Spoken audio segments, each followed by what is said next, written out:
আসসালামু আলাইকুম। আমি আফিয়া আঞ্জুম। কেমন আছেন সবাই? আশা করি সকলে ভালো আছেন। আমরা যারা চাকরি প্রার্থী আমরা জানি যে ভোকাবুলারি কতটা গুরুত্বপূর্ণ, কিন্তু আমাদের ক্ষেত্রে যে সমস্যাটি দেখা যায় যে এত ভোকাবুলারির মধ্যে মনে থাকে না, কিভাবে পড়তে হয় সেটা বুঝতে পারি না। তো আজকে আমরা এমন একটি জিনিস শেয়ার করব যে আপনি যখন কোনো একটি বিষয়ের সঙ্গে রিলেট করে পড়বেন, দেখবেন আপনি ইজিলি কিছু ভোকাবুলারি মনে রাখতে পারছেন। আর আজকে সেই ব্যবস্থা করতে আপনাদের জন্য একটি ভিডিও নিয়ে এসেছি, যেখানে মুক্তিযুদ্ধ বিষয়ক কিছু ভোকাবুলারি যেগুলো আমরা বাংলায় সচরাচর ইউজ করি, কিন্তু আমরা সেটার ইংরেজি টার্ম জানি না। তো সেই রকমই মুক্তিযুদ্ধ কেন্দ্রিক এবং ইসলামিক কিছু ভোকাবুলারি নিয়ে আজকের এই ভিডিওটি। চলুন শুরু করা যাক। শুরুতেই আমরা যেটা জানবো সেটি হচ্ছে মুক্তিযুদ্ধ কেন্দ্রিক কিছু ভোকাবুলারি যেগুলো আমাদের জানতে হবে।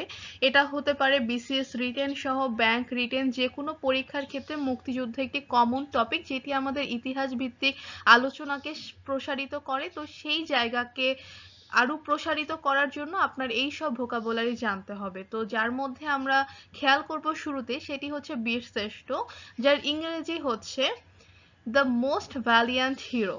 বীরশ্রেষ্ঠর ইংরেজি কি হচ্ছে? The most valiant hero. Then হচ্ছে বীরুত্তম, যেটাকে বলা হয়ে থাকে গ্রেট ভ্যালিয়ান্ট হিরো। তারপরে বীর বিক্রম, ভ্যালিয়ান্ট হিরো, যেটা হচ্ছে বীর বিক্রম। তারপরে আছে যে বীর প্রতীক, যেটাকে ইংলিশে বলা হচ্ছে যে ideal of courage or symbol of bravery. তারপরে আমরা খেয়াল করব মুক্তিযুদ্ধ। মুক্তিযুদ্ধকে কি ইংলিশে বলছি? সেটা হচ্ছে লিবারেশন ওয়ার। মুক্তিযুদ্ধ, মুক্তিযোদ্ধারা, যেটার ইংলিশ হচ্ছে ফ্রিডম ফাইটার্স। ফ্রিডম ফাইটার্স, মুক্তিযোদ্ধারা। তারপরে হচ্ছে ভ্যালিয়ান্ট ফ্রিডম ফাইটার্স, মানে হচ্ছে সাহসী মুক্তিযোদ্ধারা। ভ্যালিয়ান্ট ফ্রিডম ফাইটার্স হচ্ছে সাহসী মুক্তিযোদ্ধারা। সহযোদ্ধা, যার ইংলিশ টার্ম হচ্ছে ব্রাদার ইন আর্মস, যেটাকে বলা হচ্ছে সহযোদ্ধা। তারপর হচ্ছে স্বাধীনতার যুদ্ধ, ওয়ার অফ ইন্ডিপেন্ডেন্স। বাংলাদেশের মুক্তিযুদ্ধ, বাংলাদেশ লিবারেশন ওয়ার। তারপরে আসে পাকিস্তান থেকে বাংলাদেশের স্বাধীনতা, বাংলাদেশ ইন্ডিপেন্ডেন্স ফ্রম পাকিস্তান। তারপরে আসি যে দ্বিজাতি তত্ত্ব, যার ইংলিশ টার্ম হচ্ছে two nation theory. Two nation theory, যেটাকে বাংলায় বলছি দ্বিজাতি তত্ত্ব। তারপরে হচ্ছে এককভাবে প্রতিষ্ঠিত, ফাউন্ডেড সোললি। দেন হচ্ছে ধর্মের ভিত্তিতে, যার ইংলিশ হচ্ছে বেসিস অফ রিলিজিয়ন। দেন হচ্ছে বহুধর্মীয়, যেটাকে বলা হচ্ছে মাল্টি রিলিজিয়াস। তারপর আসি যে নারী মুক্তিযোদ্ধা, যার ইংলিশ টার্ম হচ্ছে উইমেন ফ্রিডম ফাইটার্স, যেটাকে বলা হচ্ছে নারী মুক্তিযোদ্ধা। তারপর 9 মাস ব্যাপী রক্তক্ষয়ী যুদ্ধ, যাকে ইংলিশে আমরা এভাবে বলতে পারি 9 month long bloody war। 9 month long bloody war, that means হচ্ছে 9 মাস ব্যাপী রক্তক্ষয়ী যুদ্ধ। তারপর যদি হয় যুদ্ধটি 9 মাস স্থায়ী হয়েছিল, that means the war lasted for 9 months। The war lasted for 9 months, যেটি হচ্ছে যুদ্ধটি 9 মাস স্থায়ী হয়েছিল। জীবন উৎসর্গ করা, lay down life। Freedom fighters happily laid down their lives, মানে হচ্ছে মুক্তিযোদ্ধারা খুশি মনে জীবন উৎসর্গ করেছেন।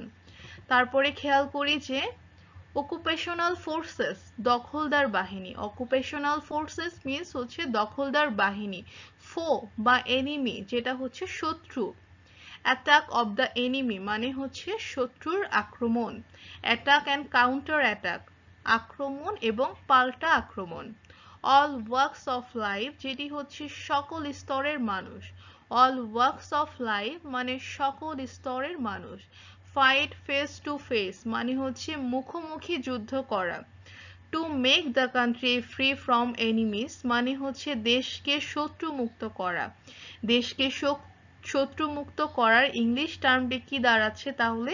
Two make the country free from enemies. Then হচ্ছে যুদ্ধক্ষেত্র, ব্যাটল ফিল্ড, যেটাকে বলা হচ্ছে যুদ্ধক্ষেত্র। তারপর খেয়াল করি যে ব্লাডি ওয়ার মিন্স হচ্ছে রক্তক্ষয়ী যুদ্ধ।